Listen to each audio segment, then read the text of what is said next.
तो ऑब्वियसली ये एप्लीकेबल भी केवल 10th क्लास के लिए ही है। ओके, तो पहले मेरा शकल देख लीजिए, बैगन सा शकल। तो कहने का मतलब ये था कि बिना टाइम टेकिंग करते हुए ज्यादा हम लोग स्टार्ट करते हैं केमिकल रिएक्शन क्या है। तो पागल, हम पहले केमिकल रिएक्शन पढ़ेंगे हैं? तुम लोग तो जगह जगह को बुतरू है, अभी तुम लोग केमिस्ट्री के बारे में जानवे नहीं करता होगा, केमिकल रिएक्शन पढ़ेगा। तुम ही लुलगर है। सुनो मेरा बात, कि पहले ये केमिस्ट्री को समझना होगा। तो केमिस्ट्री क्या है पता है? केमिस्ट्री कहा जाता है कि स्टडी जब करते हैं हम किसके बारे में, जब मैटर के बारे में, पदार्थ के बारे में, तो हम उसको कहते हैं केमिस्ट्री। मतलब कि स्टडी ऑफ मैटर, मतलब कि पदार्थ का अध्ययन।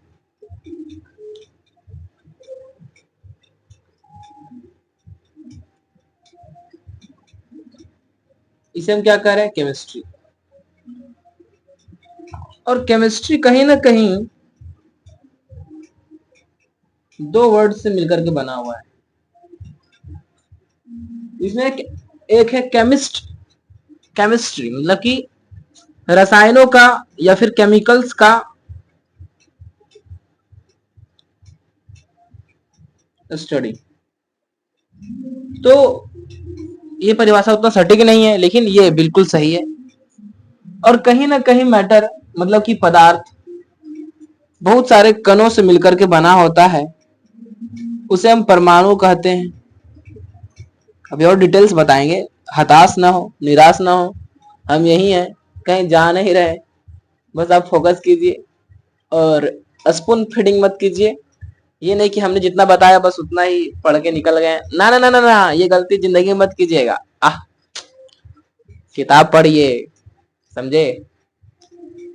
मतलब कि अपने एनसीईआरटी बुक को अच्छे से बारीकी से पढ़िए, कॉन्सेप्ट को अपने आत्माओं में समाइए, तभी तो मजा आएगा ना। बिना मेहनत का कोई उपाय नहीं है।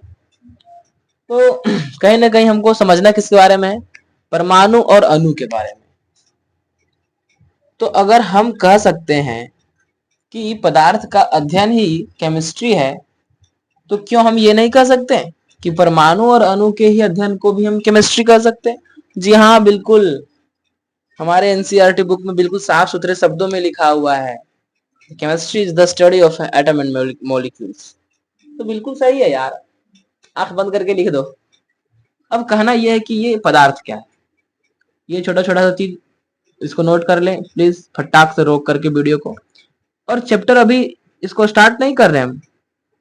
मेरा मोटो है पहले बेसिक्स को समझाना। बेसिक्स मतलब कि ये पदार्थ क्या है। तो आप लोग फैमिलियर होंगे पदार्थ से, कि आप लोग पहले से ही जानते होंगे पदार्थ को, कि पदार्थ वो है जो कुछ स्थान घेरती है। Matter which is occupy some spaces, okay, and which have some mass।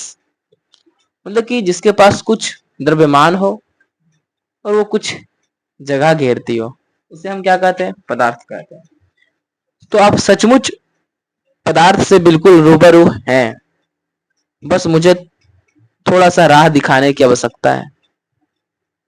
आप जितने भी अपने चारों तरफ, अपने अराउंड वस्तुओं को देख रहे हैं, वो सब पदार्थ है, क्योंकि उसके पास कुछ न कुछ मास है और वो स्थान को घेर रही है। कृपया कर नजर दौड़ाएं चारों तरफ और देखें, आपको अच्छे से दिख जाएगा। तो बात यह है कि हमारा बुक डायरेक्टली ये बात करता है कि ये पदार्थ दो तरह का होता है।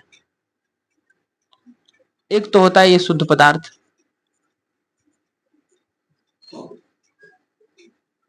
और हमारा एक होता है मिश्रण। और इसी बेसिक के साथ हम आपके चैप्टर केमिकल रिएक्शन मतलब कि रासायनिक अभिक्रिया को लिंक कर देंगे, कहीं ना कहीं शुरुआत कर देंगे। बस थोड़े थोड़े से इन सभी चीज़ों को जानना बहुत ज़रूरी है। और थोड़ा सा हम इंग्लिश को भी लेकर के चलेंगे, और आपको इंग्लिश से निराश नहीं होना है, हताश नहीं होना है। और इस शुद्ध पदार्थ, ये शुद्ध पदार्थ का मतलब क्या है? कोई चीज शुद्ध कब हो सकता है? जब उसमें कुछ मिलावट ना हो। मतलब कि अगर एक चावल है, मतलब कि एक बोरा चावल है, ठीक है, और वो एक बोरा चावल शुद्ध कैसे हो सकता है?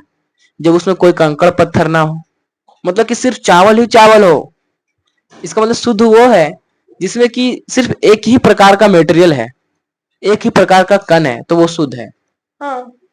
और ये शुद्ध पदार्थ दो तरह का होता है, जिसे कहते हैं हम तत्व, और एक को कहते हैं यौगिक। और तत्व को इंग्लिश में, जैसा कि आप लोग जानते हैं, कि एलिमेंट कहा जाता है, और यौगिक को कंपाउंड कहा जाता है। ठीक है, तो हम लोगों को जानना किसके बारे में? अब एलिमेंट और कंपाउंड के बारे में। ठीक है, तो पहले हमको देख लेने दीजिए कि वीडियो कंटिन्यू चल रहा कि नहीं, क्योंकि हम परेशान हो चुके हैं वीडियो बना बना के। मेरा वीडियो सही से बन ही नहीं रहा है, तो प्लीज वेट। यस, ये स्टार्ट है। तो एलिमेंट क्या है? तो हमारे एक महान वैज्ञानिक डाल्टन चचा इसके बारे में कुछ बात कहे थे कि कोई भी पदार्थ, अब मेरा हाथ दर्द दे रहा है, इसको मैं यहाँ चिपका लेता हूँ। तो कहने का बात यह है कि बहुत ही पहले एक महान वैज्ञानिक जिनका नाम डाल्टन चचा था, उन्होंने इन पदार्थों के बारे में और पदार्थों के रिस्पेक्ट में एटम को, मतलब कि परमाणु को समझाने के लिए कुछ बात कहे थे। कहे ये थे कि प्रत्येक पदार्थ, हर एक पदार्थ जिससे आप देख रहे हैं चारों तरफ, वो सभी अपने अपने एक सब एटॉमिक पार्टिकल, एक, मतलब कि जिसे अविभाज्य कण कहा जाए, जिसे हम फर्दर डिवाइड नहीं कर सकते, मतलब कि उसे हम और छोटे रूप में तोड़ नहीं सकते, मतलब कि वो सबसे छोटा कण, जो कि फिर उसे हम पुनः और तोड़ नहीं सकते हैं, वो उस कण को उन्होंने परमाणु कहा। लेकिन ये बात केवल डाल्टन चचा तक ही सीमित था, इससे आगे नहीं, क्योंकि इनके बाद कई सारे ऐसे साइंटिस्ट आए, ऐसे चाचा जान आए हमारे, जिन्होंने एटम को भी और डिवाइडेड किए हैं, और डिवाइड करके कहीं ना कहीं इलेक्ट्रॉन, न्यूट्रॉन, प्रोटॉन, ये सब के बारे में बताएं। तो ये बिल्कुल सत्य ही नहीं है कि atom is the smallest particle, but कुछ हद तक सही है। मतलब कि ये एलिमेंट जो है, ये कहीं ना कहीं एक ही प्रकार के परमाणुओं के मिलने से बना होता है। मतलब कि अगर एक लोहा लिया जाए, हम पहले आप लोगों को बहुत कथा सुनाएंगे ताकि आप लोग उसे फील कर सके, और फिर यहाँ पे आएंगे। पढ़ाने का मकसद ये नहीं है, पढ़ाने का मतलब ये है कि कॉन्सेप्ट को आपके बिल्कुल खून में, रगों में दौड़ा दे, आपके आत्माओं में समा दे। पढ़ने का मतलब ये हुआ। तो ठीक है, तो अगर एज्यूम करते हैं हम कि आपके हाथ में एक लोहे का कील है, लोहे का रॉड है, ठीक है, और उस लोहे के रॉड को बिल्कुल सबसे छोटा कण उठाएं, क्या वो मैग्नीशियम का कण होगा? बोले भैया पगला लगा है क्या जी आप, कैसन बात बोल रहे हैं कि लोहा का टुकड़ा एल्यूमिनियम होगा? नहीं, बिल्कुल नहीं। एल्यूमिनियम का सबसे छोटा टुकड़ा एल्यूमिनियम ही होगा, लोहा का सबसे छोटा टुकड़ा लोहा ही होगा। ठीक उसी प्रकार एलिमेंट हाइड्रोजन का सबसे छोटा, सबसे स्मॉलेस्ट पार्टिकल हाइड्रोजन ही होगा। हाँ, मतलब कि तत्व जो होता है, ये कहीं ना कहीं छोटे छोटे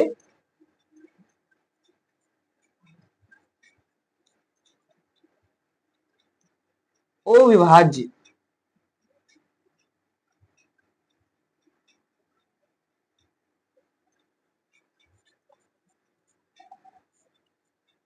कणों से मिलकर बना होता है। मतलब कि ये सबसे छोटा है, और इस कण को ही परमाणु कहा जाता है। ठीक है। अब दूसरा बात यह है कि ये तत्व, ये एलिमेंट आपके नेचर में दो रूप से रह सकता है। मतलब कि रहने का मतलब हम बोल रहे हैं कि एलिमेंट, अगर आप हाइड्रोजन को देख रहे हैं तो भले वो पीरियोडिक टेबल में इस तरह करके लिखा हुआ है, लेकिन वो नेचर में, आपके प्रकृति में वो किस रूप में पाया जा रहा है, इस चीज को समझना है। तो एलिमेंट जो है वो दो तरह से आपके नेचर में एग्जिस्ट करता है। ठीक है, दो तरह से। वो दो तरह कौन कौन सा है, चलिए देखते हैं। एक होता है परमाणविक रूप, मतलब कि परमाणु के रूप में। एक होता है आणविक रूप, मतलब कि अणु के रूप में। एक परमाणु के रूप में और एक अणु के रूप में। तो परमाणु को इंग्लिश में कहते हैं हम लोग एटम, और अणु को हम लोग बोलते हैं मॉलिक्यूल।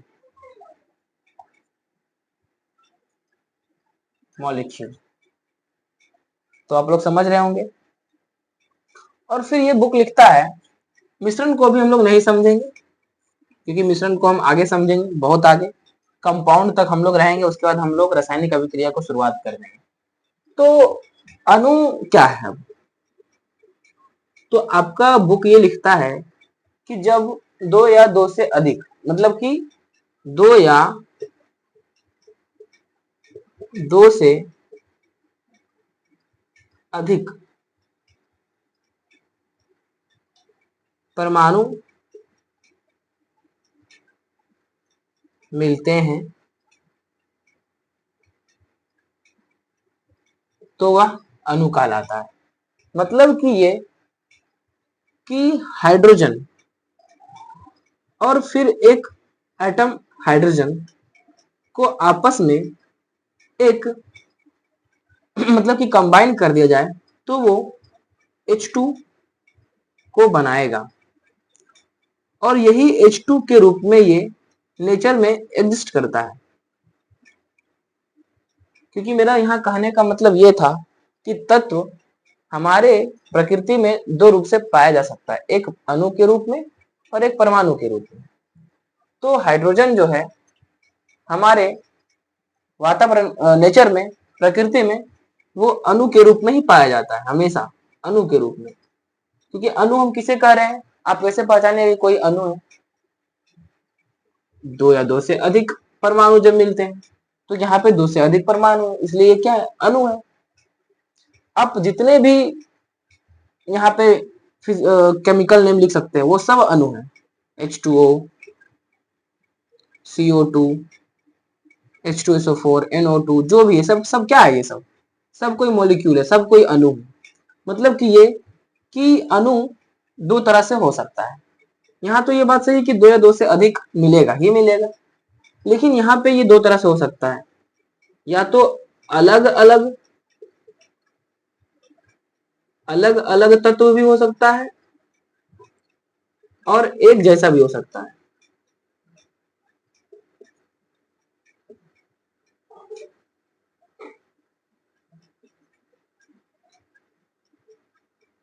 मतलब कि यहाँ पे हम कोई कंपलसरी नहीं दे रहे हैं कि हमेशा सेम एटम मिलकर ही अणु बनाता है, नहीं, सेम भी हो सकता है और अलग अलग एलिमेंट भी मिलकर के एक अणु को, एक मॉलिक्यूल को बना सकता है। जैसे H2O, जैसे CO2।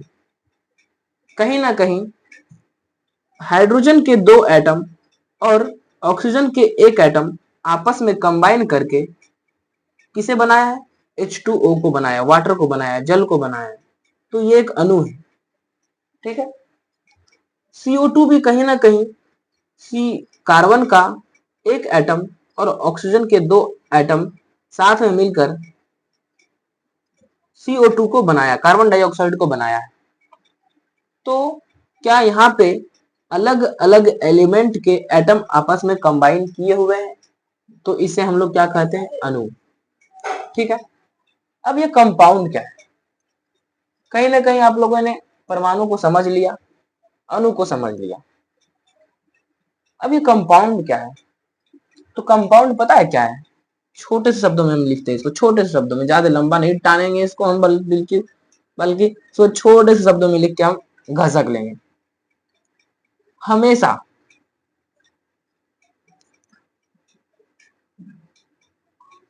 अलग अलग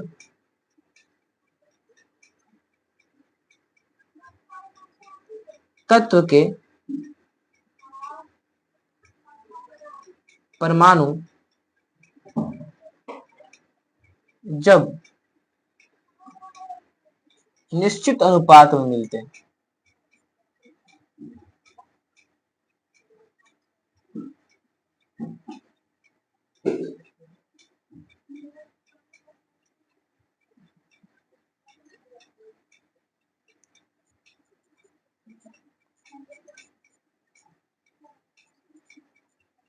तो वो कंपाउंड को बनाते हैं, मतलब कि वो यौगिक कहलाता है। मतलब कि तो यौगिक और अणु में क्या अंतर हुआ? अंतर हुआ, अणु अलग अलग तत्व का ही बना हो सकता है और एक जैसे तत्व का ही बना हो सकता है, लेकिन यौगिक हमेशा अलग अलग तत्वों के परमाणु के मिलने से ही बनता है, उसे हम यौगिक कहते हैं। क्या इसका मतलब ये अणु है तो क्या ये यौगिक भी है? हाँ, ये यौगिक भी है। ऐसा कहा जाता है कि सभी अणु यौगिक नहीं होते, मगर सभी यौगिक अणु होते हैं।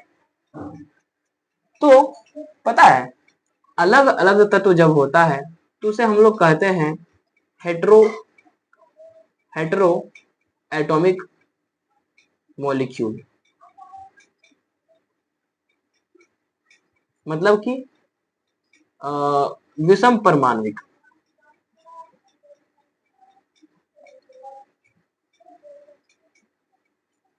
विषम परमाणविक अणु। और इसे जब एक जैसे एटम मिलते हैं तो उस मॉलिक्यूल को हम लोग कहते हैं होमो एटॉमिक मॉलिक्यूल। इसको हिंदी में कहते हैं समपरमाणविक। सुन लीजिए, लिख लीजिएगा, समपरमाणविक। तो क्या हम हेट्रो एटॉमिक मॉलिक्यूल को यौगिक भी बोल सकते हैं? हाँ, बिल्कुल, क्योंकि मैंने तो ऐसा ही लिखा था ना कि जब अलग अलग एलिमेंट के एटम जब आपस में फिक्स रेशियो में कंबाइन करते हैं तो वो यौगिक कहलाते हैं। तो यहाँ भी तो अलग अलग एलिमेंट है, अलग अलग एलिमेंट है। तो क्या जब अलग अलग एलिमेंट मिलते हैं तो ये यौगिक भी कहला सकते हैं? हाँ, हेट्रो एटॉमिक मॉलिक्यूल को हम यौगिक भी कह सकते हैं। तो आखिर इसमें डिफरेंस क्या हुआ? जिस तरह एलिमेंट का स्मॉलेस्ट पार्टिकल परमाणु है, ठीक उसी प्रकार यौगिक का स्मॉलेस्ट पार्टिकल अणु है, जो कि नेचर में अकेले अकेले अकेले अकेले रह भी सकता है और नहीं भी रह सकता है, क्योंकि ये जल अकेले नेचर में एग्जिस्ट कर रहा है, जबकि ये हाइड्रोजन अकेले एग्जिस्ट नहीं कर रहा है। मतलब कि अणु अकेले एग्जिस्ट कर भी सकता है और नहीं भी कर सकता है, लेकिन परमाणु ये परमाणु जिसे हमने क्या कहा था कि ये दोनों रूप में, सॉरी, ये एलिमेंट दोनों रूप में मिल सकते हैं, लेकिन ये परमाणु हमेशा अकेले ही होता है। जैसे हाइड्रोजन, अगर सिर्फ हाइड्रोजन को लिख दें तो ये क्या कहलाएगा पता है? हाइड्रोजन का एलिमेंट, हाइड्रोजन का तत्व कहलाएगा। लेकिन वही हम लिख दें H2 तो ये हाइड्रोजन का अणु होगा।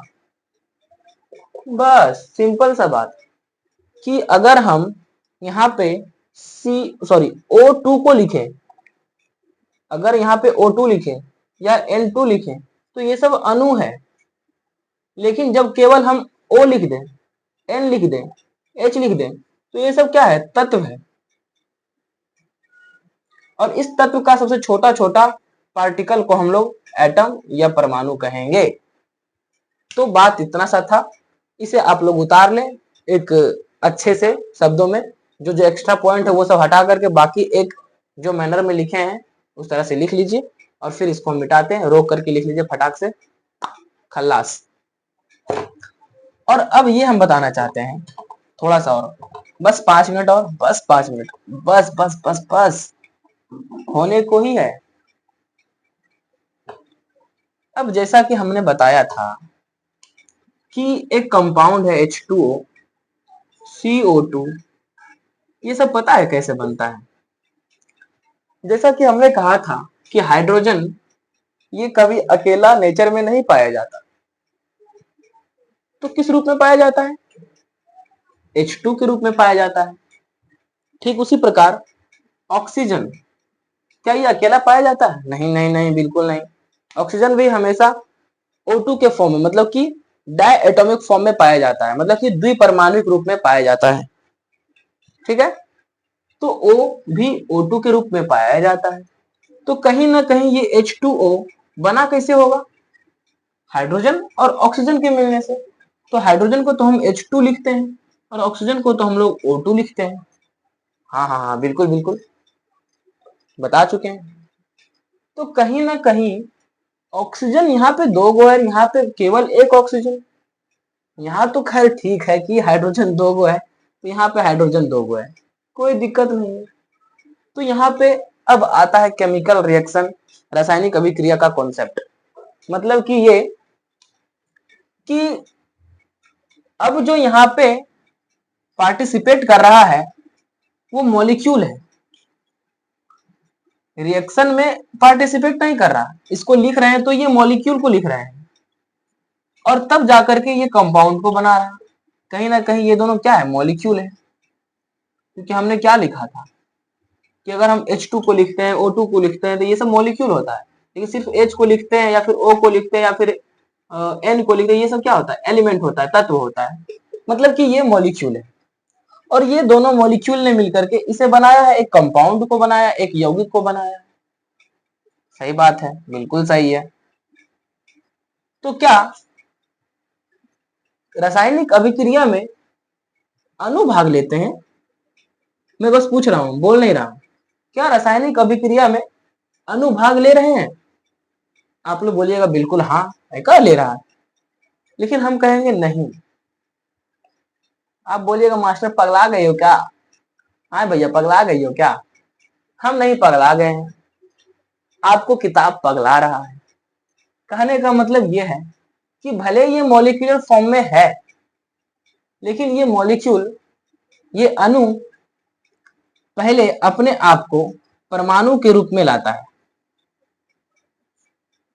मतलब कि ये परमाणु के रूप में पहले आएगा, मतलब कि हाइड्रोजन पहले अपने आप को परमाणु बनाएगा और फिर ये ऑक्सीजन अपने आप को परमाणु बनाएगा और ये दोनों आपस में रीअरेंज होकर, मतलब कि पुनर्गठित होकर, मतलब कि फिर से कुछ बनाएंगे और कहीं ना कहीं ये दोनों कुछ अलग यौगिक को बनाएंगे, जिसमें कि हमने कहा H2O। ठीक है, तो यहां से ये बना। ये चीज को हम लिखते नहीं, ये चीज तो छुप जाता है, ये तो एक इंटरनल प्रोसेस है। हाँ, तो दिखाते तो हम ऐसे ही है, ये तो एक इंटरनल प्रोसेस हो रहा है कि ये चीज टूट कर ये दोनों परमाणु के रूप में आते हैं और फिर से ये नए यौगिक को बनाते हैं। तो यहाँ पे आपका बुक ये लिखता है कि ये आपका कहीं ना कहीं रिएक्शन में ये अभिकारक कहलाएगा। जो तीर के इस ओर होगा उसे हम कहते हैं अभिकारक, या फिर और जो आपस में मिलकर जो बन रहा है उसे हम बोलते हैं यौगिक। सॉरी, यौगिक बोलते हैं उत्पाद, इंग्लिश में प्रोडक्ट। ठीक है, तो कहीं ना कहीं आप लोग थोड़ा बहुत फेमिलियर होंगे कुछ कुछ बातों को लेकर। जैसे कि हाइड्रोजन एक गैस के रूप में पाया जाता है नेचर में, ऑक्सीजन भी शायद शायद क्या, हाँ, गैस के रूप में पाया जाता है। और ये लिखा हुआ क्या है? वाटर। और जब आप लोग पानी पीते हैं तो वाटर क्या, बर्फ को पीते हैं?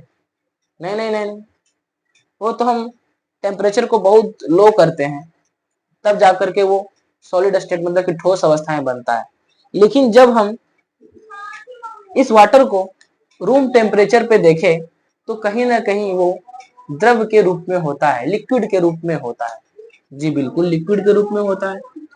तो यहाँ पे कहने का मतलब ये था कि ये गैस गैस आपस में मिलकर ये लिक्विड कैसे बना रहा। हाँ, बिल्कुल सही सोचा आपने। तभी तो हमने कहा कि यह अपने आप को रीअरेंज करता है और फिर एक नए यौगिक का निर्माण करता है। तभी तो यहाँ से कहा जाता है कि जो यौगिक होता है वो अपने कॉन्स्टिट्यूएंट मॉलिक्यूल्स के प्रॉपर्टी से बिल्कुल अलग होता है, क्योंकि इसका प्रॉपर्टी, इसका गुण कहीं ना कहीं गैस का था, इसका भी कहीं ना कहीं गुण गैस का था, लेकिन इसका गुण द्रव का है।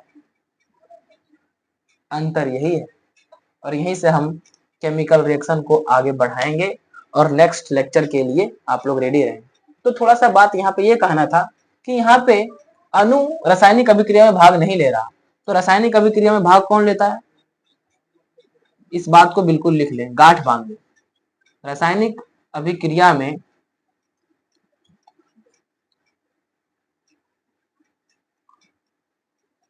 अणु मतलब कि मॉलिक्यूल भाग लेता है। इंग्लिश में कहा जाए तो molecule participates in chemical reaction. ठीक है, तो आज के लिए माफ कर दीजिए, आज इतना ही पढ़ा सकेंगे, और ज्यादा पढ़ाएंगे आप लोगों को तो आप लोग भी बोर हो जाएंगे शायद। तो ठीक है, फिर बने रहिए हमारे साथ हमारे इस YouTube चैनल पे, एग्जाम पॉइंट पे। और अगर आपको मेरा लेक्चर अच्छा लगा तो प्लीज एक प्यारा सा कमेंट जरूर करें, जिससे कि हमारा हौसला बना रहे और आपके लिए इसी तरह से और भी थोड़ा शानदार, जानदार, आत्मा में समाने वाले कॉन्सेप्ट को बना के रखेंगे और आप तक पहुंचाएंगे। तो थैंक यू।